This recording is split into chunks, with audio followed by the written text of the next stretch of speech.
আজ বানাচ্ছি ছানার পায়েস এবং শত বছরের পুরনো এই ঐতিহ্যবাহী খাবারের উৎপত্তি বাংলাদেশের শেরপুর অঞ্চলে। সবচেয়ে আনন্দের বিষয় হলো এই ছানার পায়েস বাংলাদেশের ৪৪তম জিআই পণ্য হিসেবে স্বীকৃত পেয়েছে বিশ্বের কাছে। গতানুগতিক যে পায়েস আমরা সবসময় রান্না করে খাই সেটার চেয়েও কিন্তু এই ছানার পায়েস বানানোর পদ্ধতি একটু ভিন্ন। তো চলুন দেখে নেওয়া যাক যে এই ছানার পায়েস কিভাবে বানানো যায়।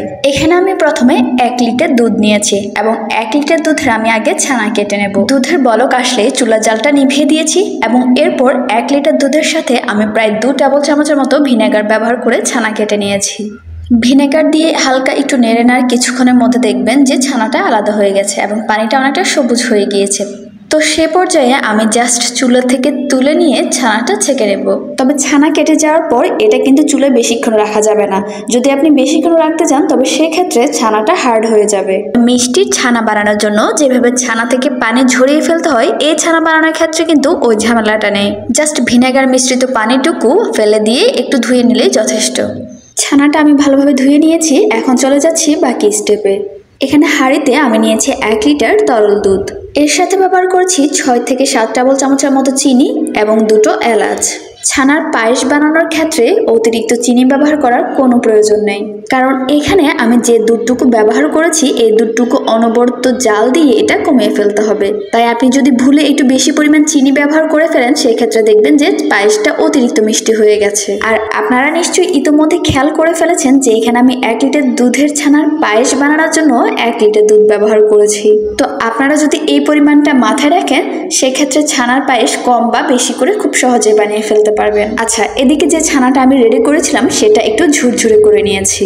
আমি চুলার জালটা মিডিয়ামে রেখে দুধটুকু অনবরত জাল করে কমিয়ে ফেলবো এবং এই পর্যায়ে কিন্তু অবশ্যই অনবরত নাড়তে হবে। দুধটা অনবরত নেড়ে চেড়ে জাল করে নেওয়ার এক পর্যায়ে দেখবেন ১ লিটার দুধ কমে প্রায় ৩ ভাগের ১ ভাগ হয়ে এসেছে। তো যখন দেখা যাবে যে দুধটা কমে ৩ ভাগের ১ ভাগ হয়ে এসেছে সে পর্যায়ে আমি এর মধ্যে ছানাটুকু দিয়ে দিয়েছি। আর অবশ্যই খেয়াল রাখতে হবে যে দুধের মধ্যে ছানা দেওয়ার সাথে সাথে এটা খুব বেশিক্ষণ জাল দেওয়া যাবে না। জাস্ট ১.৫ থেকে ২ মিনিটের মতো জাল করে এটা চুলা থেকে নামিয়ে নিতে হবে। দুধটুকু ঘন হয়ে ছানা দেওয়ার পর এর কনসিস্টেন্সি ঠিক এমন হয়েছে এবং এ পর্যায়ে আমি চুলা থেকে নামিয়ে নিয়েছি, কারণ ঠান্ডা হওয়ার পর এই ছানার পায়েসটুকু আরো জমে যাবে। তো আমি একটা মাটির পাত্রে এই পায়েসটুকু গরম গরম ঢেলে নিয়েছি। আচ্ছা, ছানার পায়েস বানানোর ক্ষেত্রে আপনাদেরকে একটা সিক্রেট টিপস শেয়ার করি। সেটা হলো, যদি কোনো কারণে দেখেন যে ছানা দেওয়ার পর পায়েসটা আপনার কাছে একটু পাতলা মনে হচ্ছে তবে সেক্ষেত্রে আপনি ১ টেবিল চামচ ময়দা একটু দুধের মধ্যে গুলিয়ে এটা পায়েসের সাথে মিশিয়ে দিবেন। এর ফলে দেখবেন পায়েসের কনসিস্টেন্সিটা একদম ঠিকঠাক হয়ে গেছে। মাশাআল্লাহ, আলহামদুলিল্লাহ।